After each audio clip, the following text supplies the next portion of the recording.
Hi everyone, and welcome to another video of Echo-based gaming. We are actually here today because we wanted to share some information with you that are a little helper intercepted from transmissions from FFG. Okay. So we are here today to see what our Viper Pro droid intercepted and share this news with you.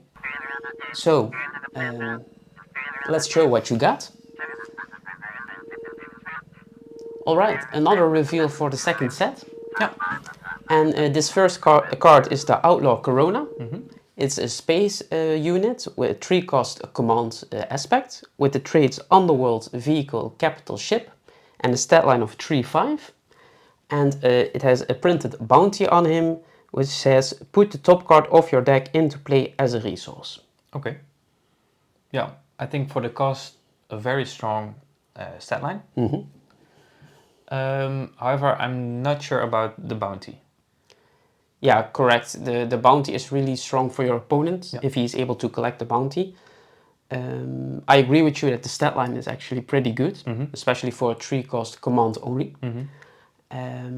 But like you said, the bounty is also really strong. Yeah. So you have to be careful when playing this card. Yeah. Especially, I think, against which deck that you play this card.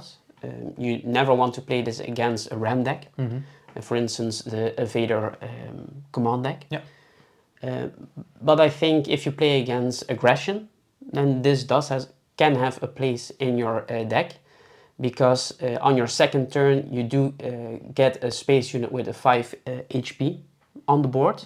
And it can actually get rid of a lot of A-Wings, for instance, or annoying small space units from your opponent. And also aggression decks typically want to attack your base. So now maybe you can force them to get rid of this unit first. So you also save damage on your base against aggression. So that's a little bit of a benefit. And if you can get this unit into play, you're looking at turn 2. So before they can actually take this out, it's turn 3 or 4. And then usually aggression decks already have their leader out. Yeah. So it is less powerful to gain that extra resource. Yeah. Yeah. You can also just play it in the late game. Yeah. When, as you said, already leaders have been on the board, are already on the board. And in the late game, I would say resources are a bit less. Once you get a certain threshold, resources. Yeah, one more resource doesn't make that much of a difference anymore. Usually you also stop resourcing yourself, so you cannot get anything out of that extra resource. Yeah. Yeah. Yeah. So yeah, I think a nice card. We have to wait and see if it will see play. Yeah. Yeah, also what would be nice is, Hondo, for instance, uses the ship in the Clone Wars. And Hondo is able to give experience tokens to others. So if you can give this ship in particular experience tokens, then you're looking at your third turn, you have a 4-6 on the board. Which is very strong, actually. Yeah. So maybe if you can buff it and protect it with shields and experience tokens, then the HP can get out of hand, I think, really quickly. Yeah. Also because you cannot vanquish it anymore or get it off the board with an open fire off, for instance. Yeah, and also because it's just command. Yeah. I think it's also very decent in limited play. Yeah, I think it is actually powerful in limited play because it's also common. So you see this card very frequently in your packs. And also maybe in limited, the deck of your opponent is less structured. So they can maybe get a little bit less benefit out of that extra resources. So yeah, I do think that this is a card that will see play in limited. I don't know if it will see a play in Premier. We just have to wait and see until we get the complete set 2 list, of course. But that was not all that our Viper Pro droid intercepted. I think that he was able to intercept another transmission from FFG. Let's see what you got this time.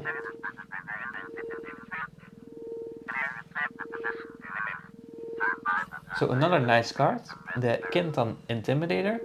It's a 1-cost Cunning Villainy card with a stat line of 1-4 and the Underworld trait. And has the ability, on attack, exhaust the defender. So I think a an interesting card. Mm-hmm. For one cost, it has a great set line. Yep. We have more cards with that set line, and actually they see a lot of play at the moment. Yep. For True. example, R2. Yep. It's a very prevalent card in the meta. And I think the on attack ability is nice.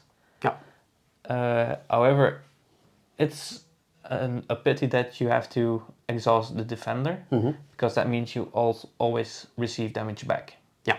So there's a limited amount of times that you can use this ability. Well, I think that the purpose of this card is actually to neutralize your opponent's biggest threat on the ground. Yeah. So even though that he will get defeated, he will still be able to minimize the damage that you take back if that unit was able to attack. Yeah. So I think it's a very cunning card. They already have cards that exhaust your opponent's units. And this is just another one that can exhaust your opponent's biggest threat.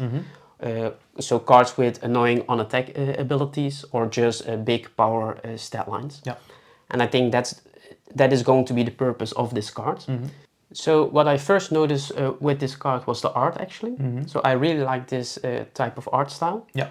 So the artist is Omerchan Kirit, if I pronounce that correctly. But big props to the artist for this card.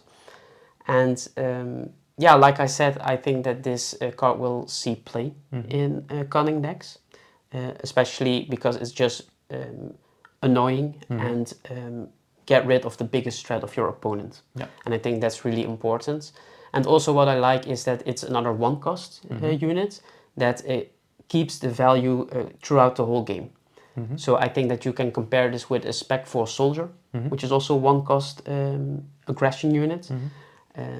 That can turn down Sentinel of your opponent. That's also one of those one-cost units that just keeps value throughout the game. Yeah. And you are happy to draw the Spectral Soldier late game, but also early. And I think this is just similar to the Spectral Soldier. Yeah. So, and just as a previous card, if you're able to upgrade it with a shield, an upgrade, or an experience token, it becomes even more valuable. Yeah, if it can survive the attack, it's obviously better. But if not, and it just takes out a big threat for this turn, it's still worth it, I believe. Yeah. So it's also a common. So again, good for limited. Yeah. And I think it's actually a really powerful card for limited. However, the fact that it's on attack can be a bit slow. Yeah, that's true. You have to take that in mind. Yeah. But still, I think it's a decent card. Yeah, I agree. So those were the two spoilers that we received from FFG. Yeah. So we want to thank FFG for giving us another opportunity to reveal two cards for you, like we also did for set 1. And yeah, if you enjoyed this video, please like, comment and subscribe. And hopefully see you next time. Yeah. Goodbye. Bye.